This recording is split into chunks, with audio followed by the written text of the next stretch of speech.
Dear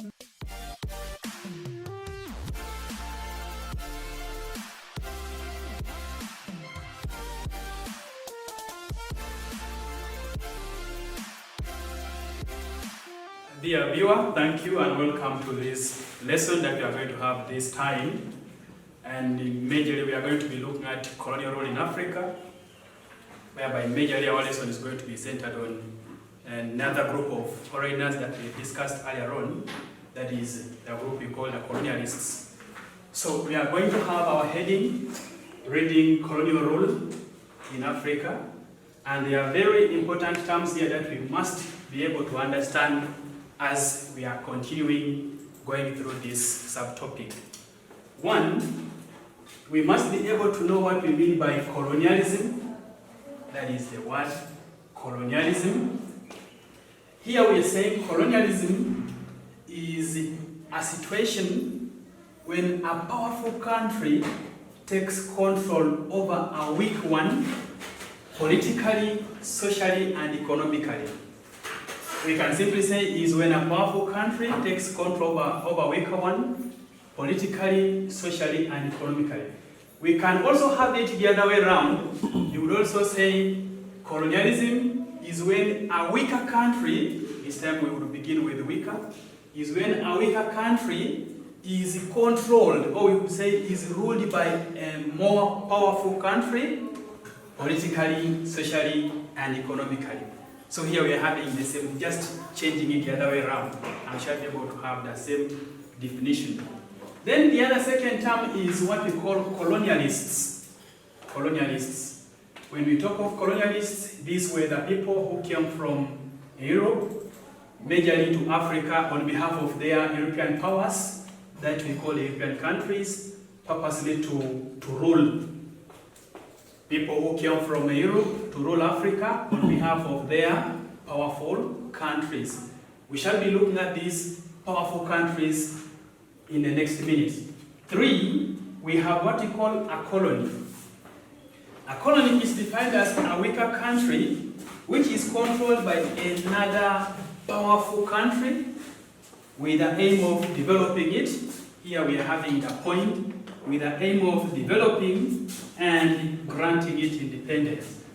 Then it is different from a protectorate in that in a protectorate we still say is a weaker country controlled by a more powerful country, but in this case it is for what we call economic exploitation, meaning that here the colonialists are not after developing it, but they are after getting the wealth from that country.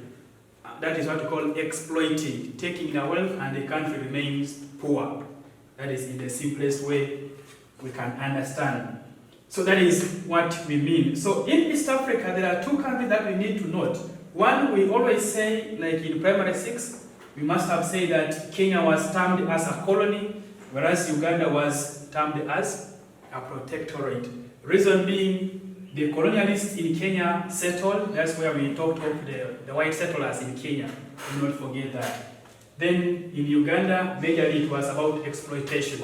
So that is the difference that we should be having as we are continuing with this lesson.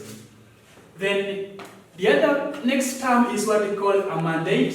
We would have it as a mandate territory. That is a colony of, or a former colony. We would have here former colony of Italy and Germany, given to the League of Nations, that is after the First World War. Then we have a trusteeship as a former colony of still Italy and Germany, given the United Nations organization, that is now after the Second World War. So these are some of the terms we need to be knowing. Next is what we call scramble for Africa. Scramble for Africa. Now here we are going to look at the rush. Sometimes we have also used the word struggle. Scramble for Africa was the rush or struggle that the European countries had over the African countries. So what we are going to look at is that these European countries wanted or were struggling to have territories in Africa. Sorry, this is supposed to be you. rush. So we are going to have, we are saying that this was the rush or struggle, meaning they were struggling, they were competing, they were fighting for these African countries, that is the other European powers. Then the other one is what we call partition of Africa. Now, partition of Africa, here now after them struggling, fighting for these colonies or for these countries, they now had, we are going to be looking at that as, we shall be looking at that meeting or that conference that was held to have a peaceful means or peaceful ways of these countries, instead of fighting, instead of struggling, they were now to have these African countries divided or shared amongst themselves in a peaceful way. So that is now what we call partition of Africa. This was the peaceful division of African countries by the European powers. That is how simple we can define these two. So it reminds us that in primary 6 we learned about scramble for and partition of East Africa. These are the same things that we are talking about. Now, we are talking of these European powers that wanted countries in Africa. Now we are going to look at their examples. Here gives us the examples of European countries that wanted territories in Africa. We are going to be looking at which are these, or which were these countries which wanted to gain or to get other countries in Africa that they could rule. One, we are having Britain, we have Germany, we are having France, then we have the UK, United Kingdom, we have Belgium, Italy, Spain, and we are having Portugal. So which means that these countries here at first were struggling, each one wanted an African country to rule or to be under them. And we say that in the partition, they had to agree on the peaceful means of dividing these African countries. So that takes us to what we call the Berlin Conference. The Berlin Conference of 1884. So what we need to understand is that, as we have already explained in the partition, that they had to agree, which means a meeting was held,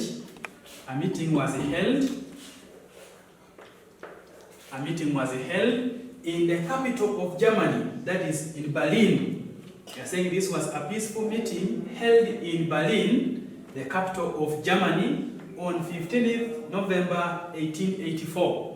And we are saying that the major aim of this meeting was to find a peaceful means of these European powers sharing the African countries without involving themselves in the struggle. So there is one thing, there are things that we need to be understanding in this. Sometimes the question can come asking us, why was this conference called Berlin? Why was it called Berlin Conference? Now the answer is, this was called the Berlin Conference because it took place in Berlin. It was organized, or it took place in the capital of Germany that we call Berlin. So that is the reason as to why we call it the Berlin Conference. One thing we also need to notice that this conference was chaired by the Chancellor by that time of Germany, that was Otto von Bismarck, Chancellor Otto von Bismarck. So this is what we need to be understanding very well when we are looking at the partition of Africa. So here we are having the results, or what happened after the agreement or after the meeting that we said was held in Germany, that is in Berlin. So we are looking at the results or the outcomes of that conference or meeting. Here we have used meeting, it's the same. We would have said conference, or you can say the Berlin meeting. There is no harm in saying that. So the results are as follows. One, the African countries lost their independence, meaning that these people now, these colonialists now got these African countries, meaning they started ruling them, and as a result, the Africans lost their independence. Two, it led to exploitation of the African resources. It led to exploitation of African resources. For example, the minerals. Remember, that is one of the reasons as to why these Europeans wanted to rule these African countries, to get the wealth, these minerals from these African countries, since they realized that the Africans could not or did not know what they were having in their countries. So they had to come and take them without their notice. 3, it led to the introduction of new cultures into Africa. New cultures were introduced into Africa. For example, we are going to look at the cultures which were introduced by the people like the French in Africa, to Africa, and shall realize that we shall be able to understand well what this point means. Then number 4, it led to introduction of what we call legitimate trade, and this legitimate trade replaced the other one of slave trade and barter trade. Legitimate trade, we are now looking at having some or a medium of exchange instead of goods being exchanged for goods. So that one also existed like that. Then lastly, the 5th result was that it led to the end of slave trade in Africa. Remember, these colonialists came and they condemned this act, and they tried all means possible to fight and end it, and it was successful. So these are the results that we can share as for the meeting, the results of the Berlin conference that we said it was held in Berlin and chaired by Otto von Bismarck. Do not forget that always. Now, the other thing we are going to look at is that when these people were now, after them agreeing on the peaceful ways of sharing Africa, they now started, of course, ruling Africa. But we shall be understanding that they used very many ways to rule these Africans. So we are having a heading, methods used by the colonialists to acquire territories or to acquire colonies in Africa. Here we are going to be looking at 2 things. We are having methods used to acquire territories. Then we shall also look at methods used to administer. So we should be able to pick the difference. So we are beginning with this for acquiring. How did these people acquire their territories? 1, they acquired through military means. Through military means. 2, they got through signing of treaties. These treaties are the ones that we can also term as agreements. Through signing of agreements. It is very good that in the lower classes, like beginning from primary 5 and even primary 6, you must have learned those agreements that were signed by the colonialists in East Africa or in Uganda in particular.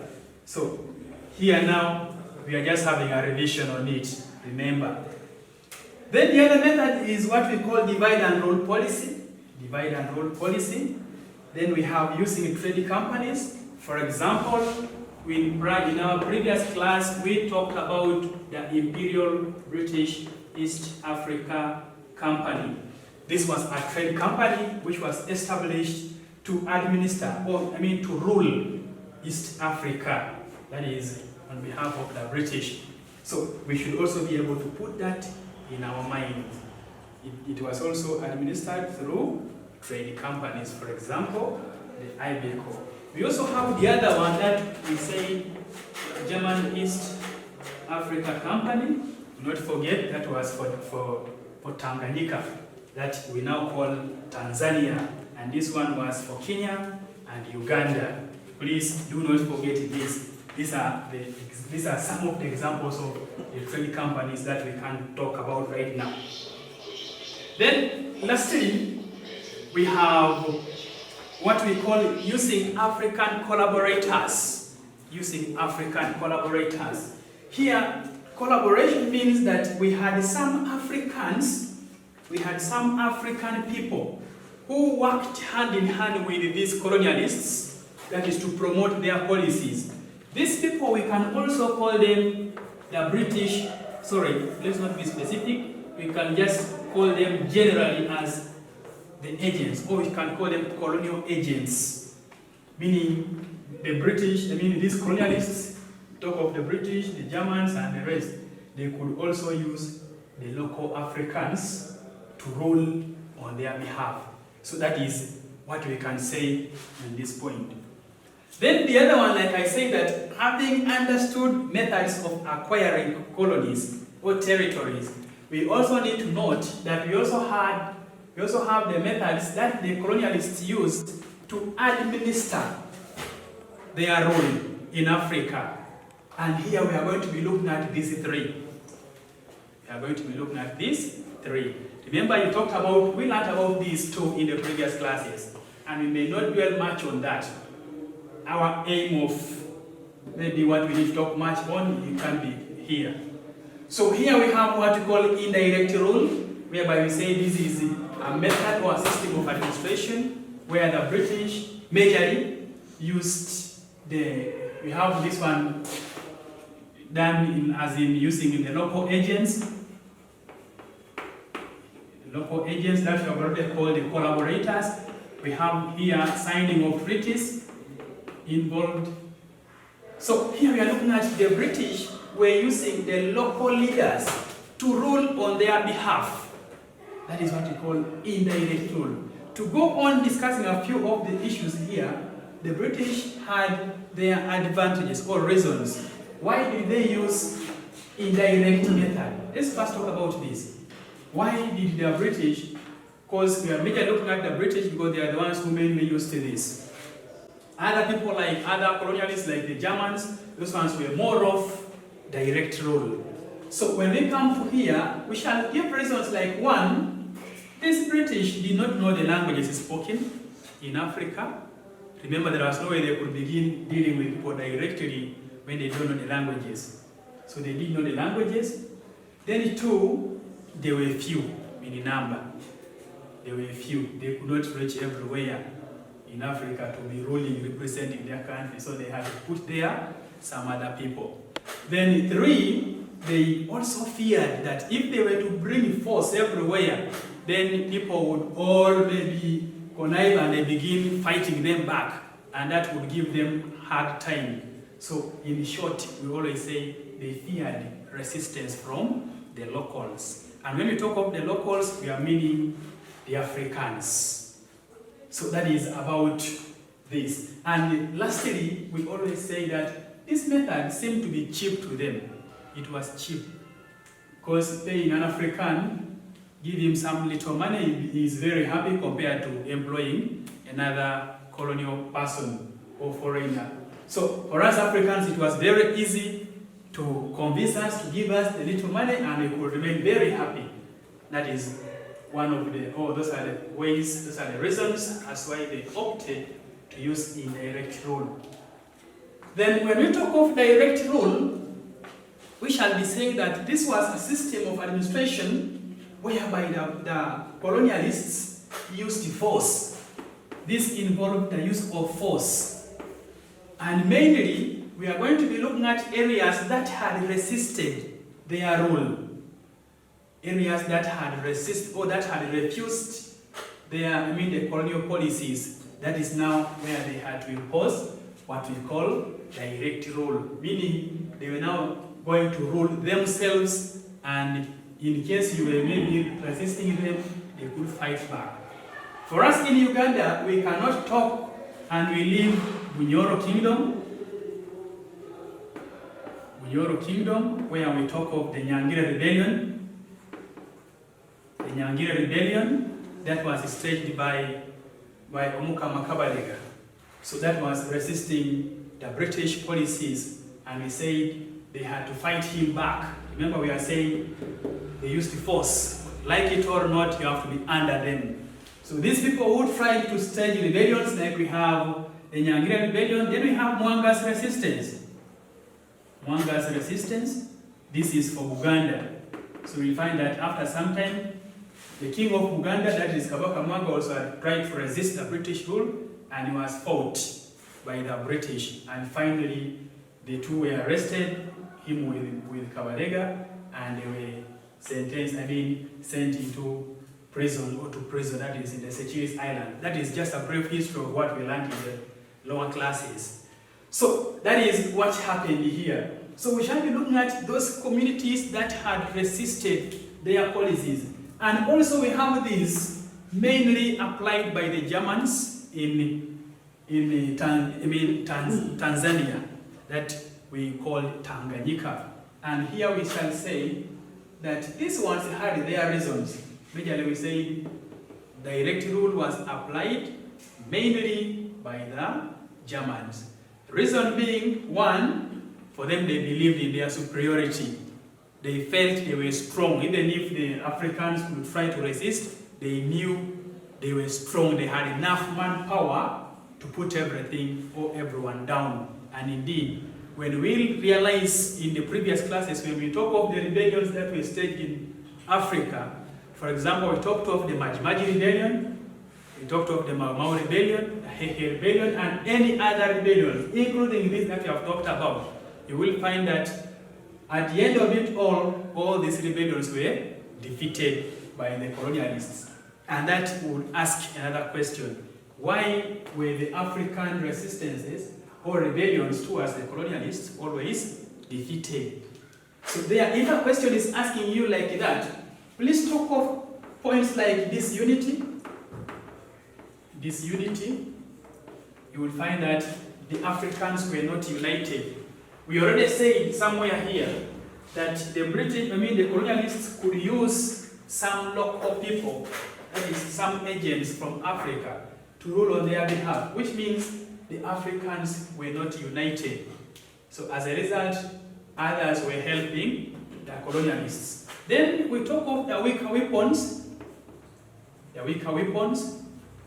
that the Africans were using compared to the superior weapons of the colonialists. That also gave another challenge or another reason as to why these resistances were defeated by the colonialists. Then we can also talk of skills, lack of tactics, lack of fighting skills that we can call tactics.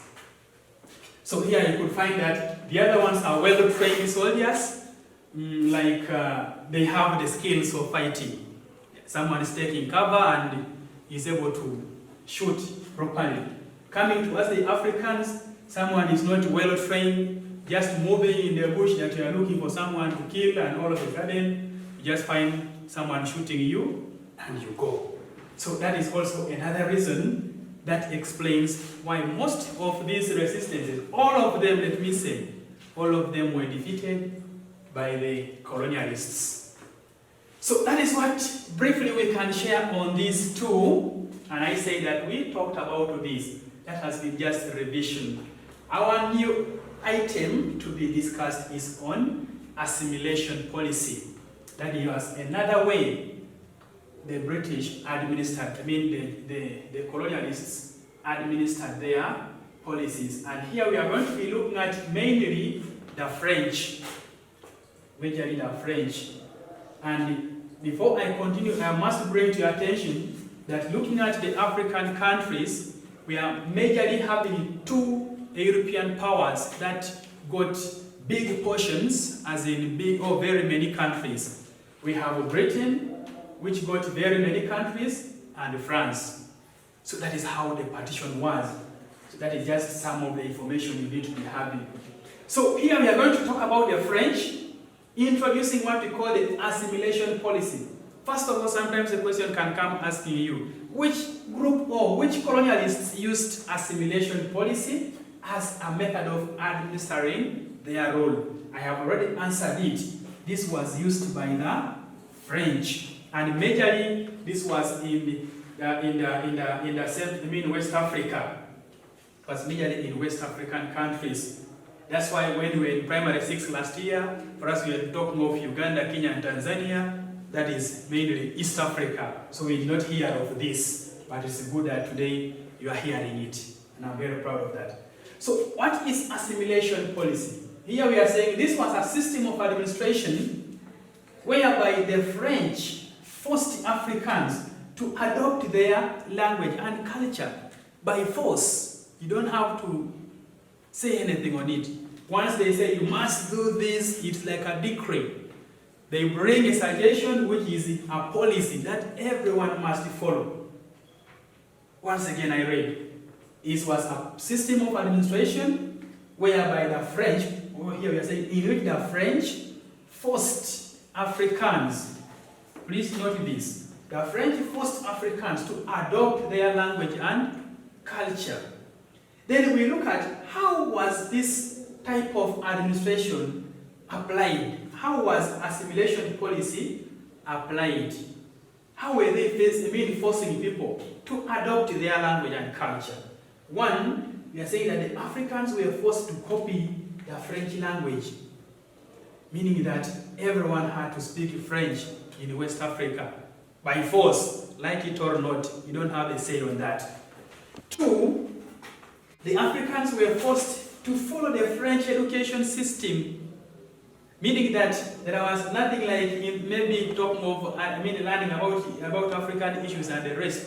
Africans were to follow the French education system. Then three, the Africans were allowed to go and get citizenship in France. So this was a little okay, it was very okay, it was good on the side of the Africans. But again, when we come to this, the Africans were forced to dress like the French, meaning that you had now to drop your traditional way of dressing, your culture, and now you were to follow the way, the dress code of the French. Then number 5 says that the Africans were also represented on the French Parliament, which was also okay. So this was something which was very good on the side of the Africans. They were also represented on the French Parliament. Then 6, the French language was taught in schools.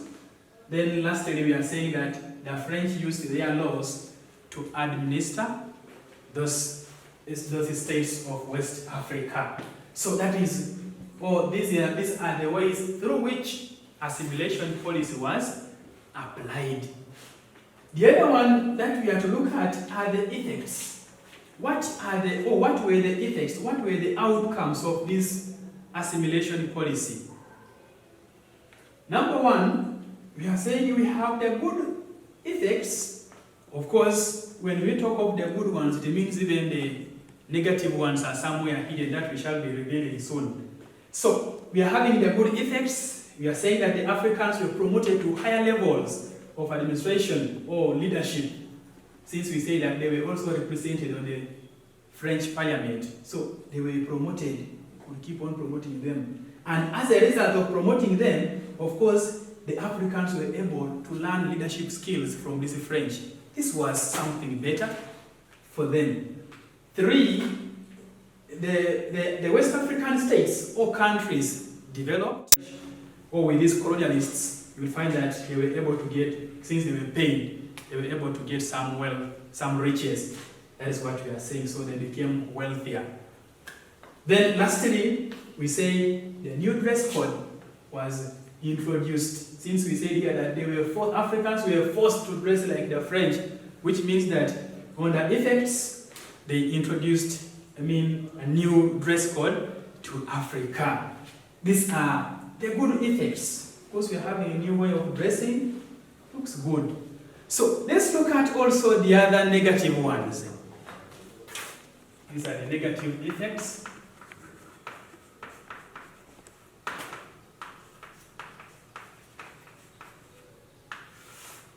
And one, we are saying that Africans, or it made the Africans to lose their independence, meaning that the French had now to colonize them, and everything was now coming from them. So they were no longer independent. Africans lost independence. 2, it led to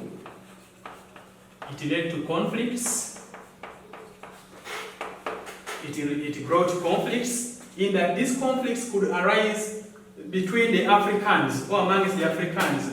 For example, we say that there were those who were supporting these colonialists. Those were the agents that you can also call collaborators.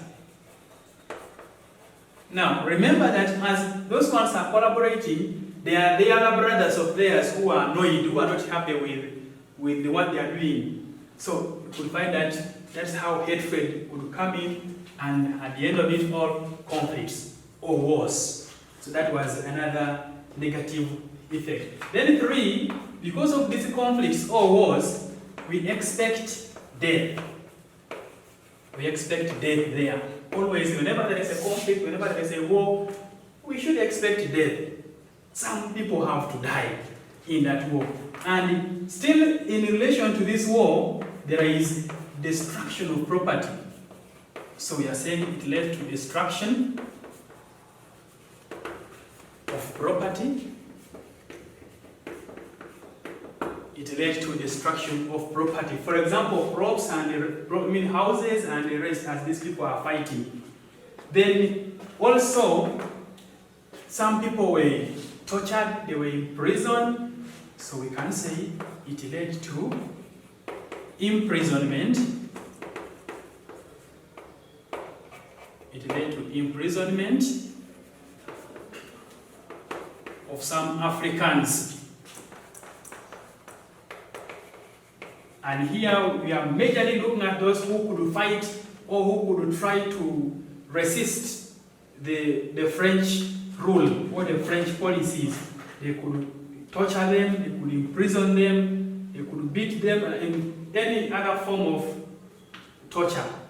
So that is what happened when we talk of the negative effects of this, or of the French policies that we have looked at as the assimilation policies. Once again, I thank you for being part of this lesson, and always keep on watching these videos. In case you have not understood it, you can rewatch it till you get it all. And always when you are watching, make sure you are with a pen and a book or a paper so that you'll be able to jot some information. Thank you so much. Have a nice time.